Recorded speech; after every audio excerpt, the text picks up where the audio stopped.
예, 감사합니다. 우리 오늘 본문은 사도행전 1장 4절로 5절입니다.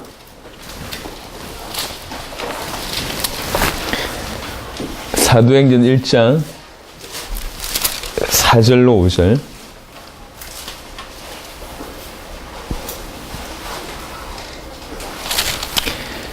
사도와 함께 모이사 그들에게 분부하여 이르시되 예루살렘을 떠나지 말고 내게서 들은 바 아버지께서 약속하신 것을 기다리라.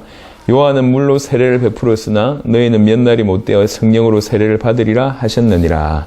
아멘. 성령으로 세례를 받으리라 라는 제목으로 말씀을 나누도록 하겠습니다.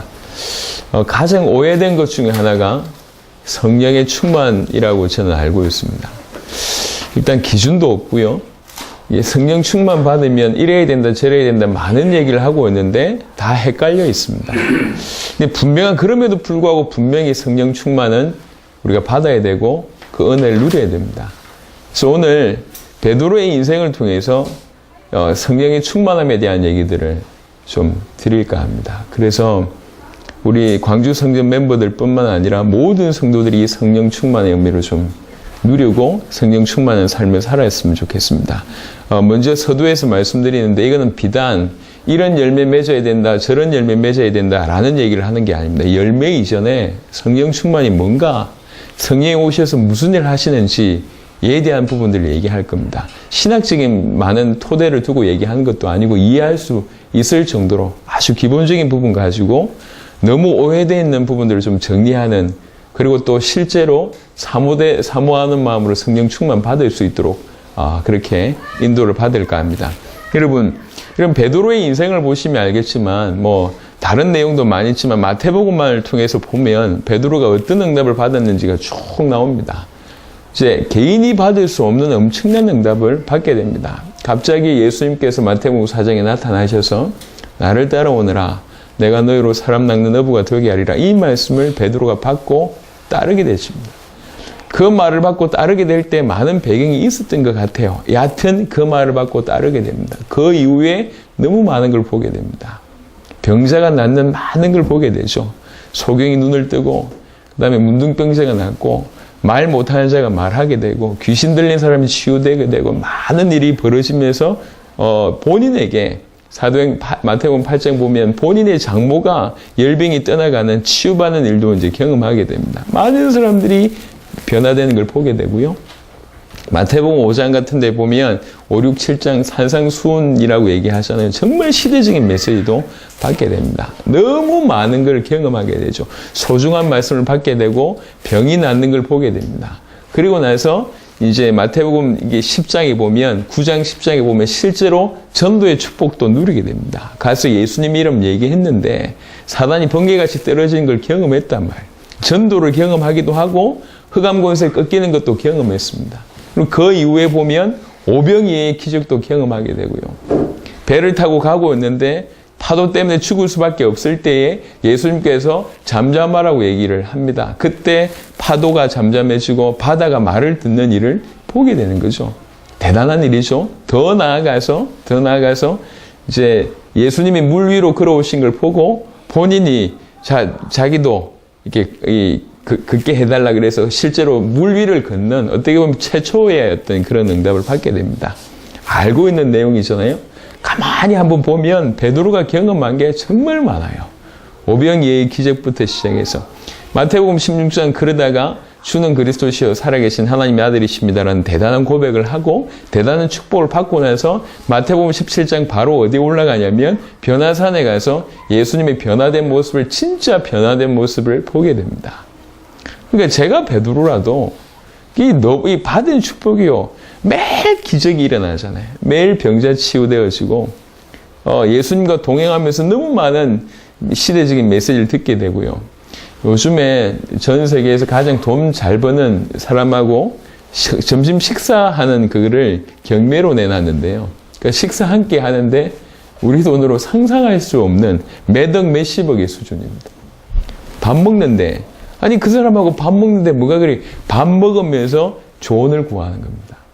그 조언의 값이 이 사람이 밥 먹는 거하고 비교 안 될 어마어마한 뭔가를 정보를 얻는 거죠. 그래서 이 사람하고 대화한다, 밥 먹는다 이 정도의 수준이 아니라 그 짧은 시간이지만 이 사람을 통해서 컨설팅을 받는 겁니다. 그러면 본인이 얻을 수 있는 유익이 밥값하고는 비교 안 되는 것을 얻기 때문에 그 경매가 어마어마합니다. 돈 잘 버는 사람하고 한 번만 만나도 인생이 바뀌는데요. 주님하고 늘 동행하고 있어요. 날마다 기적을 경험하게 되고 영원한 말씀, 육신의 입을 통해서 영원한 말씀을 듣게 되고 그 다음에 인생 전체가 변화되는 수많은 증거와 간증들을 보게 되면서 기적들이 계속 일어나잖아요. 오병이어 기적 같은 물 위를 걷는 기적, 변화산의 모습에서 예수님이 바뀐 걸 다 봤습니다.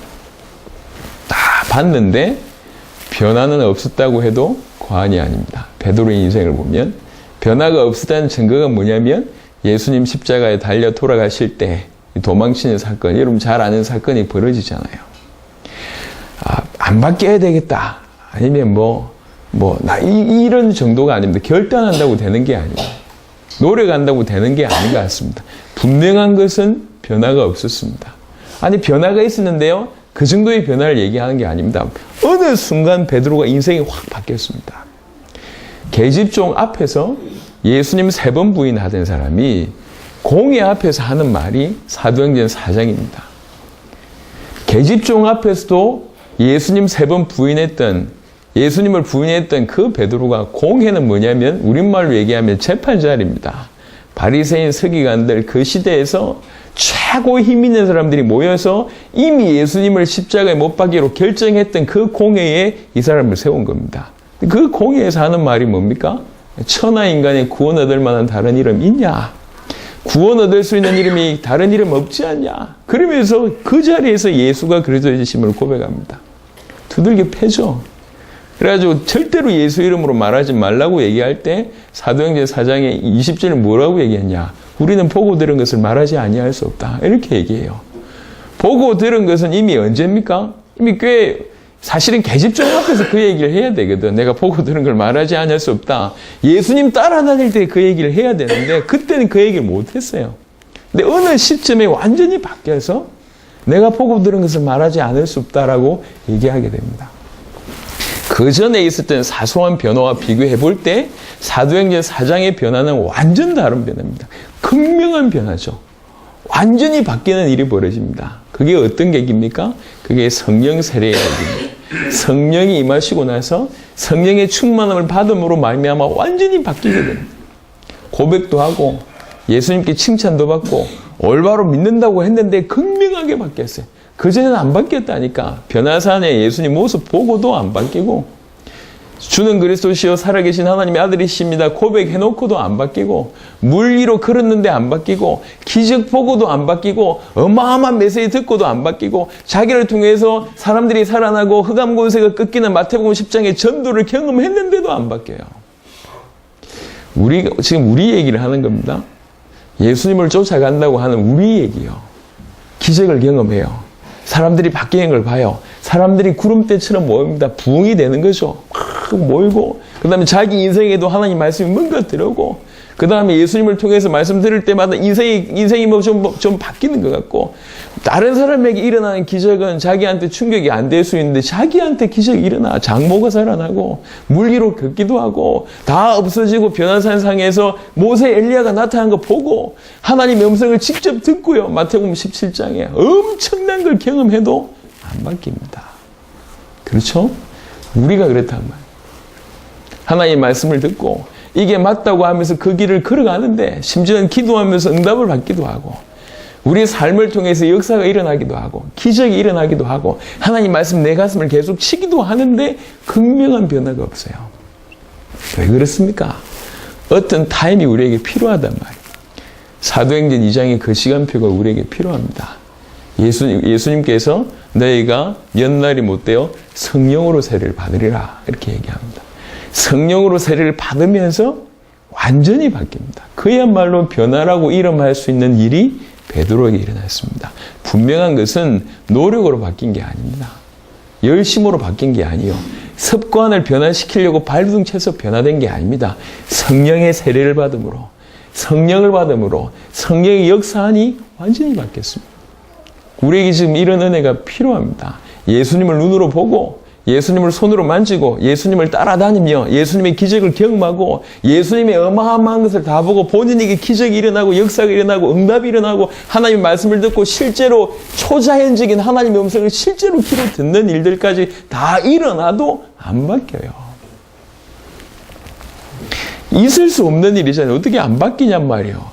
저는 처음에 죄송합니다. 베드로를 보면서 죄송합니다. 진짜 징한 놈이다 이놈.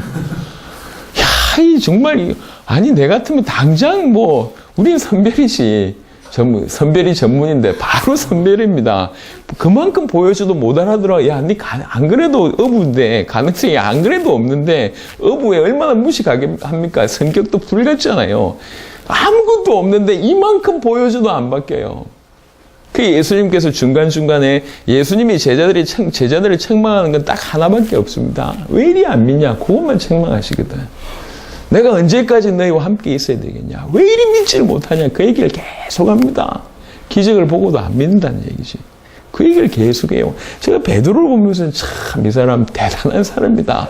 이만큼 물 위를 걸었으면 바뀌어야지. 그죠? 내가 물 위를 걸으면 우린 끝이지. 그렇잖아요. 물 위 걸으면 끝이지. 목숨 걸어야지. 물 위 걸어놓고 계집종 앞에 거부할 정도고 자기 모른다고 얘기할 정도면 기가 막히잖아요. 바다가 잠잠해진 거 보고 오병이의 기적 떡 떼줄 때 지가 떼줬다니까. 그렇잖아요. 받아 먹던 인물이 아니라 나눠주던 인물이잖아요. 어떤 일이 벌어진지 알지 않습니까? 오병이어만 해도 그런 일이 벌어지는데 한 번 더 있었다니까. 4,000명을 먹인 7병이어의 기적이 또 한 번 있었잖아요. 그만하면 됐지. 삶이 기적이었잖아요. 계속 병자 낫는 거 봤잖아요. 그래도 안 바뀌어요. 이럴 수 있나? 처음 이해가 안 돼서 이럴 수 있나? 근데 이게 우리의 모습입니다. 그럴 수밖에 없는 우리의 상태라 이게. 기적이 일어난다고 안 바뀌어요. 그게 우리가 가지고 있는 하나님을 떠난 상태의 모습이고 우리가 가지고 있는 죄인된 모습이고 사단의 영향력 받고 있는 체질이라. 암만 기적이 그것보다 100배 더 일어나도 안 바뀝니다. 그죠? 엄청난 메시지가 더 강도로 더해도 안 바뀝니다. 엄청난 변화가 주위에 많은 사람들이 바뀌어도 본인은 안 바뀝니다. 이게 베드로를 통해서 우리에게 지금 말씀하시고 있습니다. 언제 바뀌냐? 예수님 따라다닌다. 예수님 따라다녔다니까. 아니 하나님 음성을 듣는데요. 들었다니까. 아니 응답이 일어나는데 응답 받다니까요. 아니 내 삶에 이런 간증이 일어났어요. 기적이 매일 일어났어요. 그래도 안 바뀐다니까. 이 말을 알아들어야 됩니다. 언제 바뀌었냐? 성령으로 세례를 받을 때 바뀌었어요. 성령의 세례를 받을 때. 지금 저와 여러분에게 이 응답이 필요합니다. 성령을 받으라. 성령으로 너희가 몇 날이 못하여 성령으로 세례를 받으려니 이 응답을 우리가 받아야 됩니다. 이래야지 완전 바뀝니다. 이래야지. 그러면 성령 세례가 뭐냔 말이에요. 요 얘기를 좀 하고 싶습니다.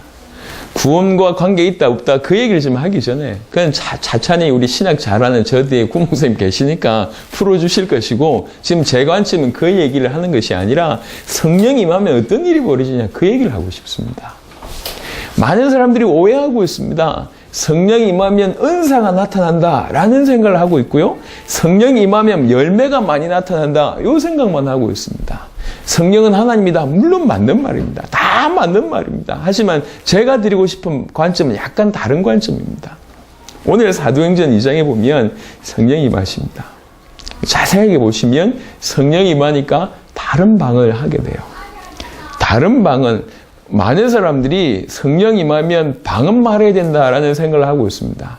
맞는 말인데 참 우스꽝스러운 얘기입니다. 왜 방언을 허락하셨냐? 요거 알지 못하면 성령이 임하면 무조건 방언 받아야 된다라는 그런 아주 수준 낮은 주장을 할 수밖에 없어요. 왜 다른 방언을 하게 했냔 말이에요. 방언과 여러분 자세히 보세요. 방언과 반드시 뭐와 연결되냐? 전도와 연결되어 있습니다. 예. 왜 방언을 허락하셨냐? 사람 살리기 위해서 방언을 허락하신 거예요. 그래서 성령의 은사 중에 하나가 방언이지만 성령은 무조건 방언을 허락하신 건 아닙니다. 왜 허락하셨냔 말이 이유가 사람 살리기 위한 거거든. 또 하나입니다. 성령이 임하셔서 다른 방언으로 얘기해서 중요한 메시지를 전달하면서 사람 살리는데 방언의 내용이 뭡니까? 하나님 나라의 큰 일을 얘기했다고 얘기하는데 그 방언의 핵심은 뭘까요? 성령이 임하시면 어떤 일이 벌어질까요? 성령에 대해서 신학적인 부분이나 아니면 성경에서 많은 부분을 얘기하고 있는데 다 적고 예수님이 성령에 대해서 뭐라고 얘기했는지만 보면 중요한 걸 알게 됩니다. 성령이 오실 것이다. 그럼 이 성령이 뭐 할 것이다. 예수님이 얘기했다니까. 몇 구절을 보겠습니다. 요한복음 14장.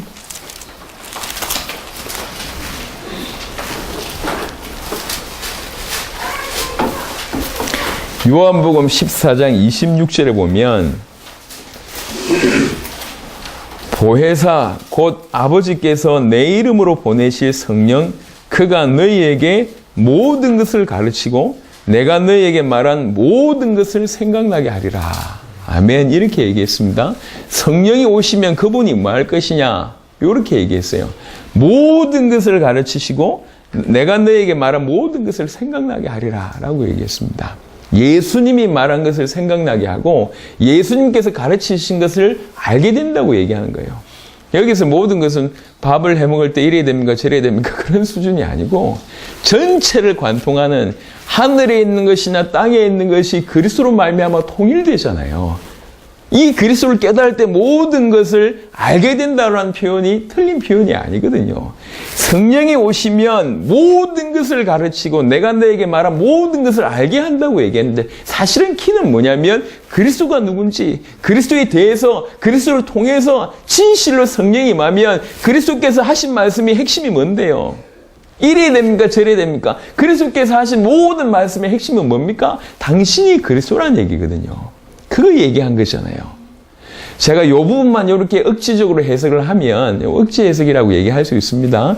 성경 구절을 더 보고 말씀을 드리면 이해될 것 같습니다. 26절, 15장 26절에 보면 아주 결정적인 말씀을 하고 있습니다. 요한복음 15장 26절 내가 아버지께로부터 너희에게 보낼 보혜사 곧 아버지께로부터 나오시는 진리의 성령이 오실 때에 그가 나를 증언하실 것이요. 이게 성령의 역사의 키입니다. 성령이 오셔서 하실 일이 뭐냐? 그리스도를 증언하실 것이요. 성령이 임하면 그래서 예수님이 말한 모든 것을 생각나게 하고 모든 것을 가르치는데 그것은 뭐와 직결되어 있냐면 그가 나를 증언하실 것이다. 16장 13절에 보시면 그러나 진리의 성령이 오시면 그가 너희를 모든 진리 가운데로 인도하시리니 진리는 뭔데요? 예수께서 가라사대 내가 곧 길이요 진리라고 얘기했어요. 모든 진리 가운데로 인도하시리니 그가 스스로 말하지 않고 오직 들은 것을 말하며 장래일을 너희에게 알리시리라 라고 얘기합니다.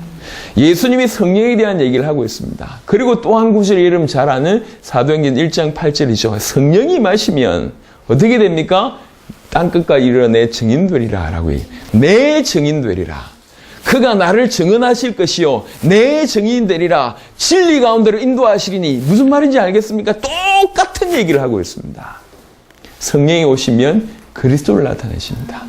성령이 오시면 그리스도를 증언하십니다. 성령이 오시면 그리스도의 증인되게 하십니다. 성령이 오시면 진리 가운데로 그리스도께로 인도하십니다. 성령이 오시면 모든 것을 그리스도께서 하신 모든 것을 생각나게 하고 가르치게 하십니다. 성령 충만 굉장히 오해했던 것 중에 하나요. 이게 좀 찌릿찌릿해야 되는데 이게 찌릿찌릿하지도 않고 해야 되잖아요. 찌릿찌릿. 성령 충만 받으면 뭔가 홀리한데 나는 홀리하지도 않아. 평생 홀리하지 않을 것 같습니다. 눈썹도 무신하고 말이지. 홀리하고 좀 상관이 없을 것 같아요. 머리 투톤 염색하고 막 목사 둘이 돌아다니면서 막 염색이나 하고 앉아있고 문신이나 하고 앉아있고 목사 둘이요. 우리는 홀리하지 않은 것 같아요. 보니까 뭐 없어요. 이래야 되는데 항상 고민이었습니다. 저는 성령 충만 받고 싶었어요. 그런데 저게 성령 충만이다. 뭔가 알아야 되잖아요. 기준이라는 게 보여져야 되잖아. 이게 기준이 없어요. 뭐가 성령 충만이지? 그게 제가 볼 땐 비슷하게 보이는 사람이 있어요. 이건 거룩하게 할렐루야 하고 돌아다니고 말 겸손하게 하고 뭔가 모르게 한마디에 묵직한 뭔가 카리스마가 있고 뭔가 주위에 사람들이 일어나는 것 같고 열매가 맺어지는 것 같은데 그거냔 말이죠. 만약 그게 성령 충만이라면, 그게 성령 충만의 기준이라면 몇 명이 그걸 받을 수 있습니까? 몇 명이? 방언이 성령 충만입니까? 예언회의 성령 충만인가요? 9가지 열매에 대해서 나와 있습니다. 그거 다 받아야지 성령 충만입니까? 그게 기준입니까? 성령 충만 받으면 나오는 결과지. 그죠? 이게 성령 충만 자체는 아니거든요. 이건 말 그대로 열매예요, 열매. 성령 충만한 인생을 살다 보면 나오는 열매라니까. 그죠? 그럼 성령 충만은 뭐냔 말이에요. 항상 고민했어요. 성령 충만은 뭐죠? 그리스도로 충만해지는 거예요. 그리스도로 충만해지는 게 그가 나를 정언하실 것이다. 그것으로 충만해지는 거예요. 모든 진리 가운데로 인도하는 그 일이 벌어지는 겁니다. 그리스도를 정언하는 그 일이 벌어진. 그래서 성령 충만 받았던 모든 인물이 사도행전의 역사를 보면 성령 충만 받았던 모든 인물이 한결같이 그리스도를 나타냅니다. 그게 사도행전의 역사예요. 사도행전에. 왜 그러냐? 예수님이 그렇게 얘기하셨거든요. 그가 오실 것이다. 보혜사가 오실 것인데 그 보혜사가 오면 내가 너희에게 말한 것을 생각나게 할 것이다. 모든 것을 가르칠 것이다. 그렇죠. 그리스도가 모든 것이잖아요. 모든 것을 가르칠 것이다. 이 이해가 되는 거예요. 그가 오시면 모든 진리 가운데로 인도하실 것이다. 진리가 뭔데요? 그리스도 가운데로 인도하실 것이다. 그 성령이 오시면 그가 나를 증언하실 것이다. 성령이 임하면 내 증인이 되리라. 이해가 되는 거예요. 그렇지. 성령이 임하면 그리스도를 나타내는 것이지. 그렇구나. 왜 그러냐? 살 수 있는 유일한 길이 그리스도밖에 없잖아요. 인류의 유일한 길이 그리스도밖에 없어요. 그 그리스도가 나타나시는 것이 성령 충만입니다. 성령 충만함으로 그리스도가 증거되고 그가 증언되고 그리스도로 말미암아 그리스도의 충만함으로 성령의 충만함으로 그리스도의 진리 가운데로 인도하는 것이 정상입니다. 그게 성령 충만이구나. 성령으로 세례를 받으리라. 완전히 성령에 사로잡히고 그리스도에 사로잡히자마자 인생이 완전히 바뀌게 됩니다. 배우면서 되는 게 아니고 받다고 되는 게 아니에요. 어느 순간 진실로 성령의 세례로 이게 믿어지는 거예요. 정말로 예수가 그리스도구나 이게 탁 믿어지는 거예요. 탁 믿어지는 그 순간 그 어떤 것도 문제되지 않게 넘어서는 겁니다. 아는 사람들은 많습니다. 나름 경험한 사람들도 많습니다. 응답받은 사람들 많습니다. 여러분, 우리 얘기를 하지 말고 성경을 보자니까요. 성령 충만 받기 이전에, 성령 세례 받기 이전에 베드로와 같은 상태가 너무 많아요. 베드로 예수님 따라다녔어요. 그렇잖아요. 예수님 말씀 들었습니다. 하나님 말씀 들었다니까. 응답을 받았습니다. 전도도 했다니까요. 기도 많이 했습니다. 기도 예수님이 땀이 피가 될 정도로 기도한 것도 봤습니다. 기적도 경험했습니다. 본인이 전도도 하고 본인이 장모가 낳기도 하고 본인이 물길을 걷는 어마어마한 그러면서 변화산에 예수님 나타나고 예수님이 변화되는 걸 보셨잖아요. 봤잖아요. 보통 사람이 경험할 수 없는 수많은 경험들을 했던 인물이 베드로입니다. 그래도 안 바뀌었다니까. 주는 그리스도시요 살아계신 하나님의 아들입니다. 고백했어요. 그래도 안 바뀌었다니까. 이 얘기를 드리고 싶은 겁니다. 많은 사람들이 사도행전 2장 전의 상태입니다. 전의 상태. 응답을 받아도 그 상태. 기도해도 그 상태. 전도해도 그 상태. 하나님 음성을 직접 들어도 그 상태. 기도 열심히 했는데도 그 상태. 응답과 기적, 많은 축복을 받아놓고도 그 상태예요. 진정한 변화가 없었습니다. 성령의 세례가 성령의 충만함이 그들에게는 없었단 말이에요. 언제 이 사람이 세계복음을 할 수 있냐? 사도행전 2장의 시간표, 성령의 세례가 임할 때 비로소 그 어떤 것도 겁내지 않고 진실로 모든 것이 끝났다고 믿어지니까 공의 앞에 서서 얼마나 당당하게 얘기합니까? 계집종에서 앞에 서서 예수님 부인했던 그 시기와 공의 앞에서 예수님을 인정했던 그 시기가 불과 몇 달 차이밖에 안 된다니까 이게. 불과 몇 개월이에요. 시간표로 따질 때는. 그 불과 몇 개월 만에 완전히 바뀌었습니다. 죽여라. 나 죽어도 상관없다. 예수님을 자기 스승이라고 얘기할 수 있는 자기 스승 그 예수님을 십자가에 못 박자고 결의한 자리입니다. 그 자리가. 그 자리가 어떤 자리인지 알고 있다니까. 그 자리에 가서 하는 얘기요. 천하인간의 구원 얻을 만한 다른 이름 있냐? 있냐? 없지 않냐? 그 자리에서. 그래 협박하고 쫓아내보낼 때도 제발 예수 이름으로 얘기하지 말고 그 얘기할 때도 내가 보고 들은 것을 말하지 아니할 수 없다. 그렇게 얘기하잖아요. 이게 불과 그 변화가 몇 개월 만에 일어났습니다. 몇 개월 만에. 지금도 그럴 수 있냐? 물론 있습니다. 그게 성령의 세례예요. 성령의 충만함으로 얘기할 수 있는 진실로 믿어지는 거죠. 정말로 예수가 십자가와 부활로 인생의 모든 문제를 영원히 완벽하게 단번에 해결하신 그분이 맞구나고 믿어지는 거예요. 그러니까 더 이상 죽음도 핍박도 경제도 자기 미래도 걱정이 안 됩니다. 넘어선 게 문제가 안 됐단 말이에요. 자기 삶에 매여서 돈 문제에 매여서 가정 문제에 매여서 여러 가지 보통 사람들이 경험할 수 없는 문제에 매여서 정말 주의 일을 절대로 할 수 없는 그 지경에 있었던 사람이 완전 바뀌어버렸어요. 완전. 바울은 결혼을 안 했다라는 설이 있고 했어도 뭐 이렇게 빨리 뭐 헤어졌다 이런 얘기가 좀 있긴 한데 바울은 혼자 세계복음을 했습니다. 이 바울도 대단한데요. 저는 베드로도 대단하다고 생각합니다. 안에 있는 상태로 돌아다녔다. 이건 보통 인물이 아니에요. 이해되십니까? 안에 있는 상태인데 놔두고 예수님 쫓아다니고 그 위에도 사역이 보니까 대단한 일이 물론 뭐 늘 와이프를 데리고 다니는지 잘 모르겠지만 그것도 대단한 인물 아닙니까? 어느 시간표에 바뀌어버렸어요. 어느 시간. 오늘 이 메시지 듣는 모든 주의 백성들에게 동일한 은혜가 있기를 바랍니다. 스스로 자문해 보세요. 스스로 질문해 보세요. 사도행전 2장 전에 베드로의 상태가 우리이지 않냐? 어찌해야 되겠냐? 길은 하나밖에 없어요. 사도행전의 응답이 있으려면 사도행전 2장의 은혜가 있어야 됩니다. 성령의 세례, 성령의 충만함이 있어야 됩니다. 그럼 도대체 그게 뭐냐? 좀 찌릿찌릿해지는 것이냐? 아니면 갑자기 좀 홀리하게 변화되는 겁니다. 아닙니다. 정확하게는 믿어지는 거예요.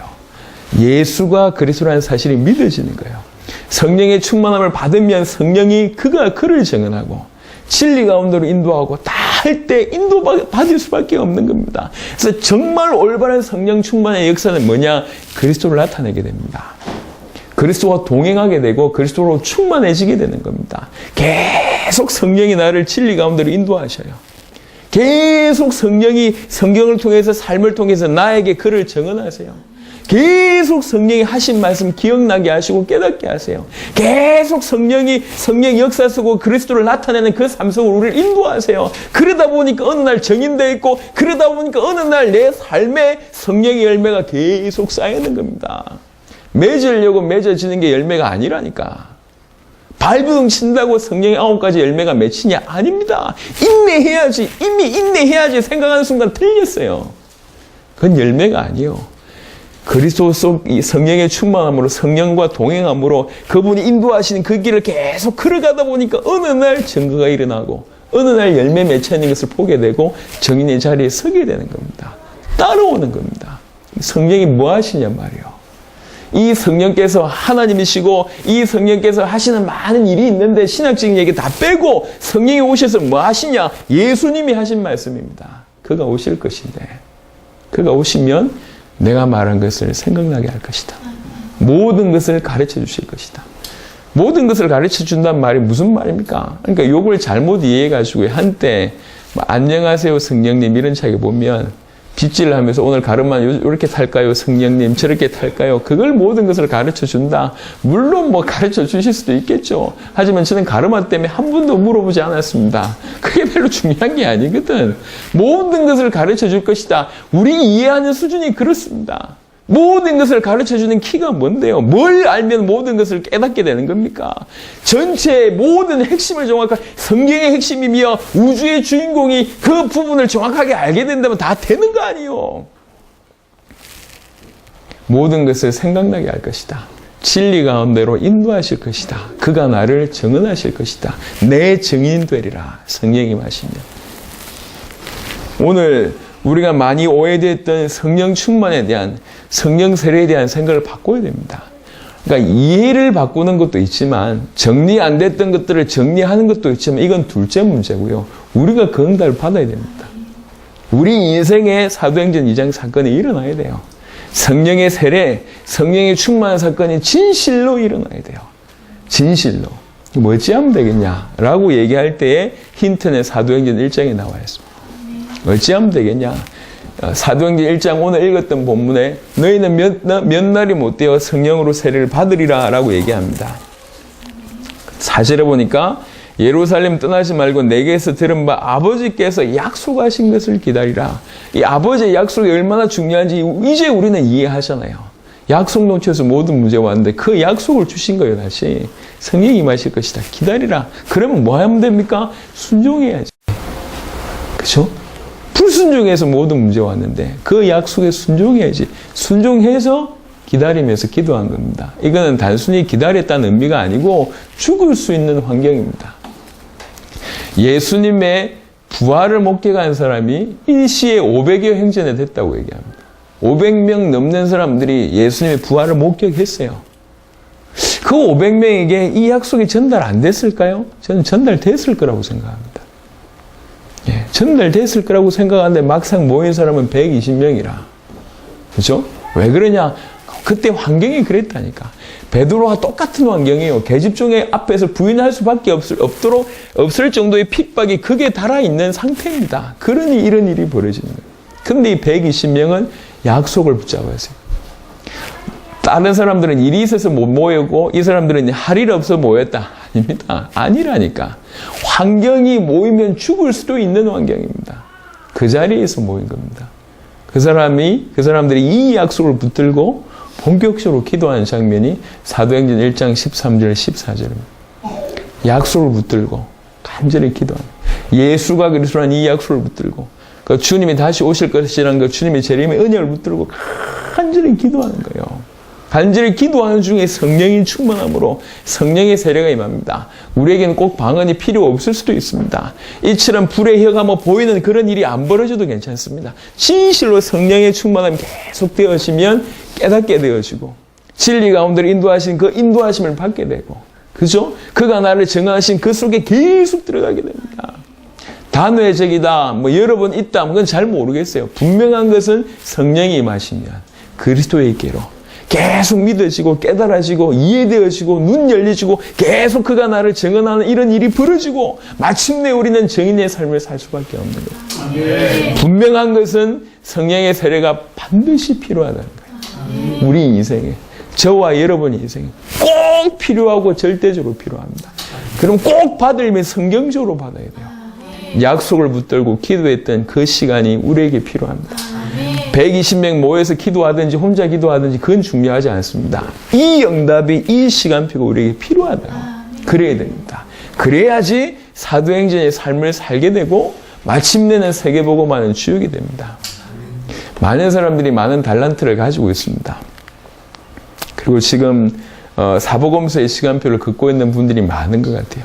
주가 세계복음을 위해서 올인하겠다, 헌신하겠다. 그래서 마치 꼭 비유하자면 이제 예수님을 따라서 자기 인생 접고 따라오는 그런 12제자의 모습하고 이렇게 오버랩이 됩니다. 참 귀중한 결단인 것 같아요. 이단 소리 들으면서, 이단에게서 이단 소리 들으면서 우리 지금 살고 있는데 이게 많은 일들이 벌어지고 있는 것 같아요. 이 소리 듣고 저 소리 듣고 그 다음에 이 어려움 저 어려움을 겪으면서 지금 이 길을 걸어가고 있습니다. 제가 볼 때 그런 모습이라. 나를 따라오느라 예 알겠습니다. 배에 검을 버려두고 따르는 베드로 같은 모습이에요. 너무 귀중하죠. 너무 귀한 인물입니다. 아마 여러분 삶에 그러했기 때문에 응답도 일어났을 겁니다. 기적이 일어났을 수도 있습니다. 말씀이 새로워졌었겠죠. 그래서 뭔가 모르는 변화가 일어나고 혹 전도의 역사도 일어났을 것입니다. 흑암의 권세가 꺾이는 것도 봤을 겁니다. 응답도 일어나고 기적도 일어났을 수도 있습니다. 앞으로 뭘 해야 될지 예수님께서 예수의 말씀을 실제로 십자가 지시고 부활하시고 그 다음에 내가 이 인자가 왕권을 가지고 다시 올 것이다. 끝에 대한 메시지도 여러분들에게 들어갔을 수도 있습니다. 다 좋습니다. 그런데 극명한 변화는 혹시 없었다면 사도행전 2장 전반에 인생이 여전히 저와 여러분들 가운데 있다면 우리는 사도행전 2장을 통과해야 됩니다. 반드시 필요합니다. 반드시 있어야 됩니다. 성령의 세례, 성령의 충만함이 우리 가운데 반드시 있어야 됩니다. 그 성령의 세례는 성령께서는 반드시 그가 나를 증언하실 것이요 진리 가운데로 인도하시고 내 증인 되게 하실 겁니다. 모든 것을 가르치시고 생각나게 하실 것입니다. 이 시간표가 와야 됩니다. 강하게 오든지 아니면 조금 천천히 오든지 일회성으로 오든지 여러 번에 조금씩 나눠서 오든지 그건 잘 모르겠어요. 그건 잘 모르겠는데 반드시 사도행전 2장의 응답은 일어나야 됩니다. 그래야 주의 일을 제대로 할 수 있고 진실로 주님이 쓰시는 그릇이 됩니다. 사도행전 2장 이전의 베드로의 상태 가지고는 세계복음은 못한다니까. 기적 보고 도망치는 수준 가지고 물 위에 걷고 나서 계집종에게 부인하는 수준 가지고는 세계복음은 못한다니까. 기적을 보면 뭐합니까? 어마어마한 경험하면 뭐합니까? 많은 것을 얻어본들 뭐합니까? 다 해도 세계복음화를 감당 못합니다. 사도행전 2장의 시간표가 베드로에게 임하게 되고 그 시간표 이후에는 베드로는 전 세계를 살리는 주역이 됩니다. 오늘 우리 광주 성전에 또 우리 김 집사님을 비롯해서 소중한 목사님들이 오셨고 또 중요한 성도들이 모였습니다. 앞으로 광주 성전을 통해서 이 광주 지역의 호남 땅에 대단한 일들을 일으키실 거라고 개인적으로 생각합니다. 저는 호남에 대해서는 잘 몰랐어요. 군대 가기 전에 호남 땅에 온 적이 없어요. 호남 땅에 오면 저는 맞아 죽는 줄 알았어요.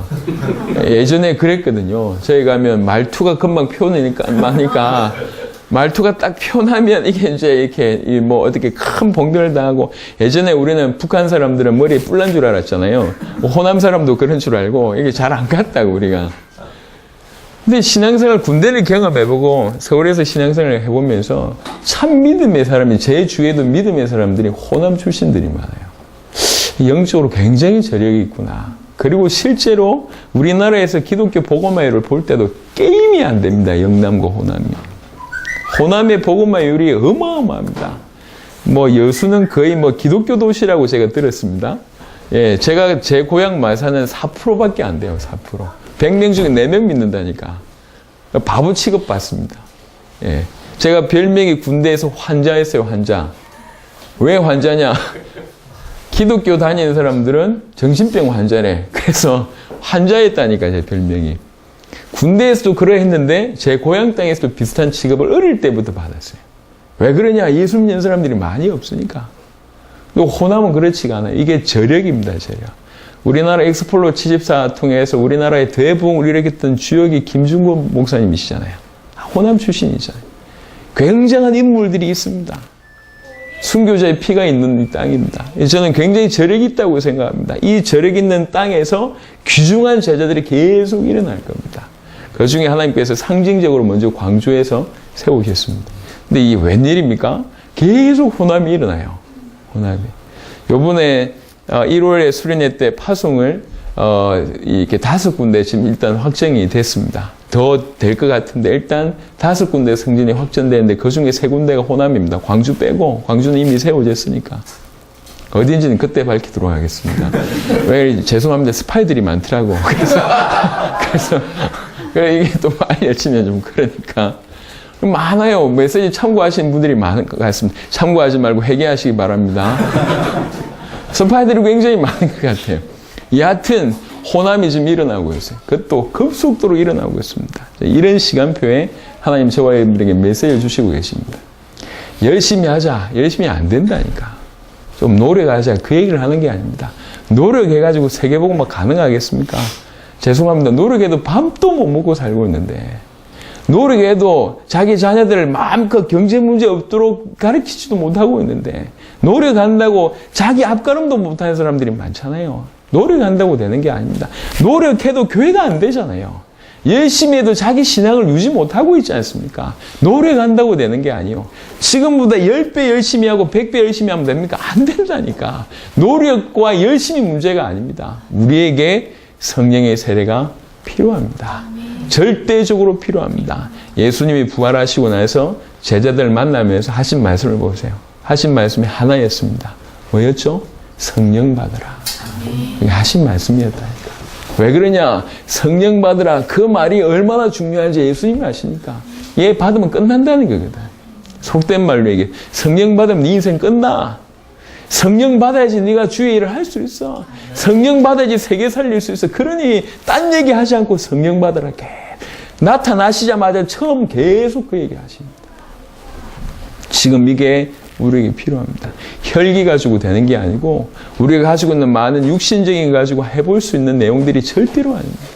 부탁을 드립니다. 사도행전 2장 전에 베드로와 같은 상태가 저와 여러분의 상태가 진실로 맞다고 인정이 되면 우리는 오늘 사도행전 1장의 마가다락방의 그 120명의 그 심정으로 하나님 앞에 엎드려야 될 겁니다. 하나님 나에게 약속 주셨지 않습니까? 이 약속을 굳게 붙들고 기도하기를 원합니다. 하나님 나에게 성령의 충만함을 주십시오. 성령의 세례를 부어주십시오. 정말로 그리스도의 진리 가운데로 인도하시고 늘 그리스도께서 그리스도를 정언하시고 그리스도의 증인될 수밖에 없고 그리스도께서 말한 모든 것이 생각날 수밖에 없는 그 상태로 계속 들어가게 하옵소서. 그래야지 넘어선단 말이에요. 육신의 문제 넘어서고 사회 문제, 핍박 문제, 정치 문제, 경제 문제 모든 걸 넘어서게 됩니다. 그렇게 넘어선 한 사람이 베드로 한 사람이 어떤 일이 벌어졌습니까? 스데반 한 사람이 어떤 일이 벌어졌습니까? 나라가 못 막는다니까. 제가 비유했습니다. 한 나라와도 바꿀 수 없는 사람이 되고 그 시대와도 바꿀 수 없는 사람이 됩니다. 하나님 모실 때에 이스라엘이라는 나라와 베드로를 선택해라. 둘 중에 하나를 선택하라고 얘기할 때 하나님이 당연히 이스라엘 버리고 베드로를 선택할 거라고 저는 생각하고 그 한 시대와 2000년 전에 그 한 시대와 바울이라는 인물 둘 중에 하나 선택하라고 얘기해도 하나님은 바울을 선택하실 것 같습니다. 시대보다 나은 사람이었고 나라보다 나은 인물이 됐습니다. 어떻게 그런 일이 벌어졌냔 말이에요. 완전히 하나님이 쓰실 수밖에 없는 한 사람이 나라보다 뛰어나고 시대보다 뛰어납니다. 영원하단 말이에요. 그 응답을 받을 수가 있습니다. 저는 눌려 살았던 사람입니다. 가난했었고 제발 저희 아버지가 손을 붙들고 우리 제발 내 얘기 좀 하지 마라. 우리 집안 얘기하지 마라 이렇게 얘기하셨는데 어쩔 수 없어요. 저는 정인입니다. 그러니까 얘기해야 되겠는데 어릴 때 삶이 그랬습니다. 그러니까 눌려 있을 수밖에 없는 삶이요. 눌려 여러 가지로. 뭐 부모님과의 관계도 그랬고 그 다음에 어떤 경제의 어떤 문제도 그랬고 제 삶이 그랬어요. 가난해서 늘 쫓겨다니고 친구 제대로 된 친구 하나 없는 그런 어릴 때부터 왕따 같은 걸 많이 경험하고 그런 인생이었어요. 그래서 항상 내가 뭘 할 수 있을까? 이게 어릴 때부터 내재되어 있던 습관이었습니다. 그래서 저는 포기를 굉장히 빨리 해요. 습관이 그래요. 해보고 이거 안 되면 빨리 포기해버립니다. 왜 그러냐면 세상이 만만치 않다는 걸 어릴 때부터 경험했거든. 그래서 뭔가를 지속한다는 게 저한테 가장 힘들었어요. 그래서 제가 운동을 좋아하는데 제일 못한 게 오래 달리기입니다. 하여튼 오래 달리기 이런 거 못해. 지속을 못해요. 어느 날 복음이라는 게 들어오고 세계복음화 처음에는 하고 싶다 이 마음이 들었어요. 워낙 눌려있던 게 반대급부적으로 좀 터진 거겠죠. 하고 싶다 이랬는데 이게 하고 싶은 게 아니에요. 될 수밖에 없다는 게 계속 보여지고 나는 연약한데 내 속에 계신 그리스도가 계속 보여지니까 세계를 꿈을 꾸게 되고 세계 살릴 수밖에 없는 쪽으로 제 수준은 그런 수준이 아닌데 질그릇에 담긴 보아라 말이 자꾸 이해가 되니까 나는 여전히 질그릇인데 그때나 지금이나 나는 질그릇인데 보아의 가치를 계속 깨닫게 되니까 꿈을 크게 꿀 수밖에 없고 그게 너무 당연하게 믿어지고 그걸 걸어가는데 너무 감사하고 안 될 거라는 생각을 해본 적이 없어요. 세계복음화 당대 세계복음화 하는데 그건 제 수준이 아닙니다. 하나님께서 깨닫게 하시고 넓게 가시는 부탁드립니다. 여러분들도 마찬가지일 수 있습니다. 내가 뭘 할 수 있을까? 그건 여러분의 수준입니다. 여러분의 질그릇 보고 수준 이렇게 너무 실망하지 마시고 저와 여러분의 질그릇은 어느 정도냐? 영원히 고민해도 실망할 수밖에 없는 수준입니다. 그게 우리 질그릇의 수준이라니까. 알면 알수록 영원한 실망에 들어갈 수밖에 없는 게 우리 질그릇의 수준입니다. 거기에 쏙지 마시고 그 안에 있는 보화를 보세요. 보화를 보세요. 그래야지 눌리지 않고 세계를 주셨다는 이 말이 이해되어지고 세계 살리기 위해서 뛰게 되고 세계 앞에를 두고 볼 때 광주는 큰 땅이지만 작은 땅이잖아요. 예. 미국이 빛고울을 모른다고. 미국이 무슨 빛고울이에요? 모른다니까. 세계 앞에서는 이 땅이 작은 땅이에요. 하나님이 세계를 주셨는데요. 큰 꿈을 꾸라 이 정도 얘기를 하는 게 아닙니다. 여러분이 누군지 아시란 말이에요. 질그릇에 보화가 담겨 있어요. 그 보화를 제대로 깨닫게 되면 모든 걸 넘게 됩니다. 이 땅에 복음 제대로 알고 있는 사람이 여러분밖에 없습니다. 이 걸음을 걷고 있는 사람들이 여러분밖에 없습니다. 그래서 하나님 여러분을 쓰실 수밖에 없고 사용할 수밖에 없습니다. 그런 과정에 우리가 지금 베드로처럼 예수님 쫄래쫄래 쫓아다니고 자기 인생 나름대로 결단하고 쫓아다니는 그런 인생이고 기적도 경험하고 응답도 보고 말씀도 듣고 많은 걸 경험하고 있는 그런 과정입니다. 하지만 그 정도 가지고는 안 된다는 거예요. 성령의 세례가 저와 여러분들 가운데 있기를 바랍니다. 그럼 한 사람 한 사람이 원래 부르신 목적대로 시대를 살려내고 나라를 살려내고 이 땅을 다 살려냅니다. 저는 그렇게 믿습니다. 하나님 여러분을 통해서 그렇게 일을 하실 것을 믿습니다. 머지않아 이 광주의 호남을 통해서 어마어마한 일이 일어날 거라고 생각합니다. 브라질이 남미에서 가장 큰 땅이거든요. 우리 김영건 집사님하고 이 광주 팀들이요, 이 그릇이 큰 것 같아요. 포럼할 때 김영건 집사님 포럼이 늘 똑같습니다. 가장 크게 쓰임받고, 뭐 제일 크게, 처음에 농담인 줄 알았는데 계속 하는 얘기예요, 그 말이. 아, 저분이 중심이구나. 브라질 큰 땅이라니까. 우리나라에 다 갖다 대도 감당 못할 큰 땅입니다. 하나님이 그 브라질을 광주 성전에 허락하셨다. 저는 이유 있다고 생각합니다. 그게 부르신 이유거든. 할렐루야. 처음부터 여러분을 그런 그릇으로 부르신 거예요. 세계 살리기 위해서. 지금부터 100배 열심히 한다고 되냐? 안 된다니까. 성령의 세례, 하나님, 성령의 충만한 사도행전 2장의 시간표 우리에게 오게 하십시오. 과거에 어떠했든지 그건 중요하지 않습니다. 무슨 대단한 일을 했든지 또 못했든지 그것도 중요하지 않습니다. 성령의 충만함으로 진실로 날마다 그리스도가 나에게 계시되고 성령께서 진리 가운데로 인도하시는 그 이끌림대로 인도받고 그가 나를 증언하신 것을 날마다 모든 말씀과 사건을 통해서 날마다 그리스도가 내 인생에 증언되고 또 내 삶을 통해서 그리스도가 나타나고 어느 날 그런 증거들이 계속 일어나고 내 증인되리라 이게 사실적으로 성취되고 그 한 사람을 통해서 이 사도행전에 사실은 사도 바울의 얘기가 주를 이루잖아요. 한 사람이 어떤 일이 벌어졌으면 역사를 바꿨습니다. 이 시대에 그런 일들이 저와 여러분을 통해서 일어나야 되겠습니다. 성령으로 세례를 받으리라. 받으라라고 얘기를 하기보다 열심히 노력해서 받으라라는 의미를 얘기하지 않고 여기도 표현을 예수님께서는 이렇게 얘기했습니다. 성령으로 세례를 받으리라 얘기했습니다. 주겠다는 얘기거든요. 우리에게 주겠다는 얘기입니다. 주겠다고 약속하신 거 받으면 되잖아요. 우리 아이한테 우리 애가 어느 날 와가지고 아빠 이제 나한테도 정식적으로 용돈을 달라고 하는 거예요. 계약을 체결하재.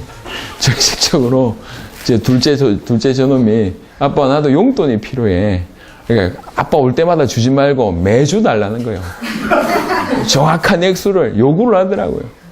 매주 얼마를 주면 되냐? 당당해요. 10,000원을 달라는 거예요. 초등학교 2학년이 뭐 할 건데 여튼 뭐 할 건지는 묻지 말해. 10,000원 달래. 그래서 알겠다고. 그리고 10,000원 주겠다고 약속했는데 제가 워낙에 스케줄이 바쁘잖아요. 우리 아이는요 정확하게 꿰고 있습니다. 중남미에 전화가 왔어요. 중남미 사회 가고 있는데 우리 애가 중남미에 전화가 왔어요. 아빠 9주 밀렸대. 9주가 밀렸대. 90,000원을 내야 된대. 오자마자 줬습니다. 왜 그러냐? 약속했거든. 내가 주겠다고 약속했잖아요. 주겠다고 얘기한 걸 얘는 100% 믿어요. 그러니까 너무 당당하게 요구해요. 너무 당당하게. 어제도 밀린 거 20,000원 줬습니다. 어제도 밀렸다네. 그래서 너무 당당하게 왜 그러냐. 나는 그렇게 얘기했고 저 아이는 그걸 믿었어요. 그럼 끝이잖아요. 주겠다고 하나님이 약속하셨습니다. 성령으로 세례를 받으리라. 그게 우리에게 주신 약속이 맞다면 받아야죠. 그죠? 그 약속 붙들고 기도하시길 바랍니다. 그래서 시시한 인생 사시지 마시고 원래 처음부터 창세기 1장 26절 28절 우리에게 주신 축복이고 창세기 12장이 우리에게 주신 축복이고 마태복음 28장 마가복음 16장 누가복음 24장 요한복음 21장 사도행전 1장 8절이 우리에게 주신 거예요. 처음부터 세계라니까. 전 세계 살리는 게 하나님의 소원입니다. 그것 때문에 우리를 부르셨습니다. 성령으로 세례를 받으리라. 이 은혜를 누리는 저와 여러분 되시기를 그리스도 예수 이름으로 축원합니다. 하나님 감사합니다. 연약한 우리에게